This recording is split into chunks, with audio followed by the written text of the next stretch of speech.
سلام علیکم و رحمت الله و برکاته. بله برادر گرامی، چگونه که در اینجا سوال کرده فرق بین مؤمن و مسلم یا اینکه فرق بین ایمان و اسلام. البته برادرم هر کسی صدا و اینجا رو میشنود نباید فراموش کرد که این دو لفظ ایمان و اسلام یک جای ذکر کرده می شود، در یک نص می آید و همچنین تنها ذکر کرده می شود. لفظ ایمان دون اسلام یا که لفظ اسلام دون ایمان. هر آینه اگر اسلام ذکر کرده شد تنها در برگیرنده یعنی شامل ایمان می باشد، یا اینکه ایمان اگر ذکر شد شامل اسلام می گردد.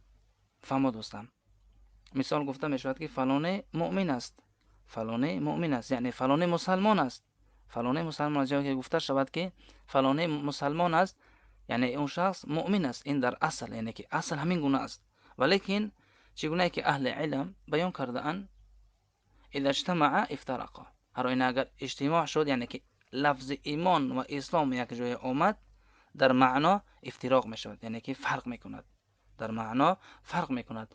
ایمان دلالت می کند در این حالت اگر در یک لفظ آمد لفظ ایمان، در یک جواب در یک نص آمد لفظ ایمان و اسلام، ایمان دلالت می کند با اعمال باطنی، دلالت می کند با اعمال باطنی اعمال قلب، و اسلام دلالت می کند با اعمال ظاهری. دلیل بر این حدیث عمر ابن خطاب رضی الله عنه می باشد. حدیث رو روایت می کند امام مسلم.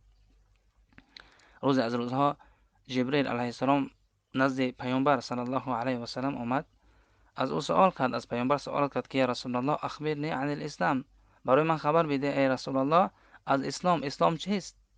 و رسول الله صلی الله علیه و آله و سلم در جواب فرمود الاسلام ان تشهد ان لا اله الا الله و ان محمد رسول الله و تقیم الصلاه و تؤتی الزکات و تصوم رمضان و تحج البيت ان استطعت الیه سبیلا. قال صدقت.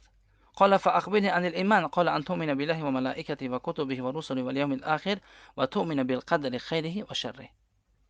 رسول الله صلی الله علیه و سلم در این حدیث شریف بیان کرد اعمال ظاهری را، یعنی که فرق گذاشت بین اسلام و ایمان.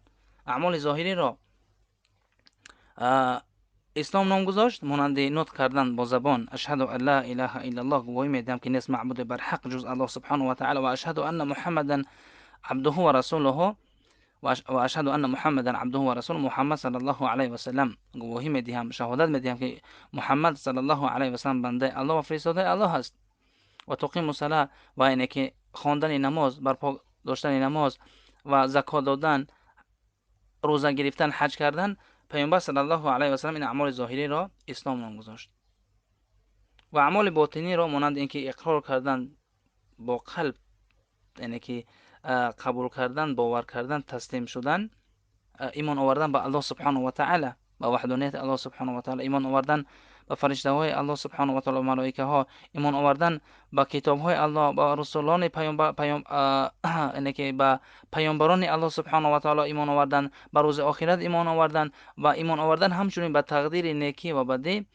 این اعمال یعنی که این ارکان سه را پیامبر صلی الله علیه و سلم ایمان نام گذاشت، یعنی که اینها چه هستند؟ اعمال باطنی هستند، اعمال باطنی می باشند. ایمان آوردن به الله سبحانه و تعالی، ایمان آوردن به فرشتگان، ایمان آوردن به کتاب‌های الله سبحانه و تعالی، ایمان آوردن به پیامبران الله سبحانه و تعالی، به روز آخرت و بعد تقدیر نیکی و بدی. اینها را نام گذاشت، یعنی که فرق گذاشت بین اسلام و ایمان. این یعنی که 6 رکن را اعمال یعنی که باطنی پیامبر صلی الله علیه و سلم نام گذاشت.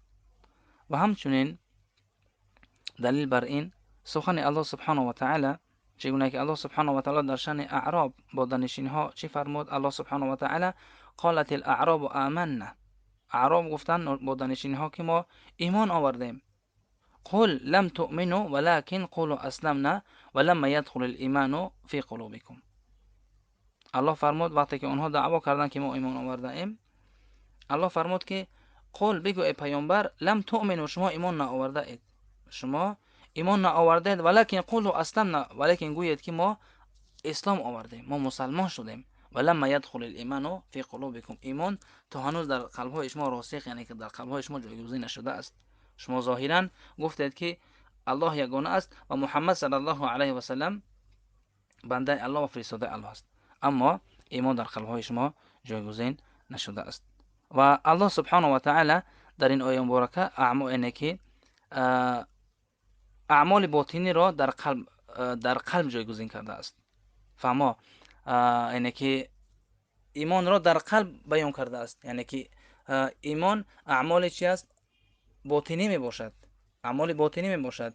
و همچنین در این آیه مبارکه الله سبحانه و تعالی بیان میکند رتبه ایمان را یا که رتبه مؤمن را بلندتر و بالاتر و افضلتر از رتبه مسلمان دیده، از رتبه مسلمان دیده. زیرا که منافق هم نیز همچنین اینه که دعوای مسلمانی میکند، منافق نیز دعوای مسلمانی میکند، ولیکن مؤمن واقعی، مؤمن و حقیقی او کسی است که ایمان دارد در قلبش، ایمان دارد در قلبش. و الله سبحانه و تعالی همچنین در سوره زاریات است که میفرماید فاخرجنا من کان فیها من المؤمنین. الله سبحانه و تعالی در این آیه مبارکه در شأن لوط علیه السلام و اون کسانی که ایمان آوردن از خاندان او فرمود که فاخرجنا من کان فیها من المؤمنین، اخراج کردیم، بیرون آوردیم قبل از اینکه عذاب الله نازل شد بالای آنها را نجات دادیم. الله میفرماید من کان من المؤمنین، کسی از آنها، از مؤمنان آنها بودن که دختران لوط علیه السلام. فما وجدنا فيها غیر بیت من المسلمین. الله سبحانه و تعالی در دوام آیه میفرماید که ما جز اینه که یک خانه مسلمانان، یک خانه از مسلمانان چیزی پیدا نکردیم. یک خانه اینه که خانه مسلمانان الله سبحانه و تعالی این را نام گذاشت. فما اینه که در اینجا چرا خانه مسلمانان گفت بیت من المسلمین؟ زیرا که در اینجا غیر مسلمان با همراهی لوط و اینه که وجود داشت. همسر لوط علیه السلام منافق بود، همسر لوط منافق بود. و ببین در اینجا که الله سبحانه و تعالی بیان کرد که این خانه مسلمانان است و در بین اینها همچنین منافق وجود دارد. و الله سبحانه و تعالی برای ما و شما حسن فهم را نصیب کند. این از برادرم جواب اختصارا و بالله توفیق.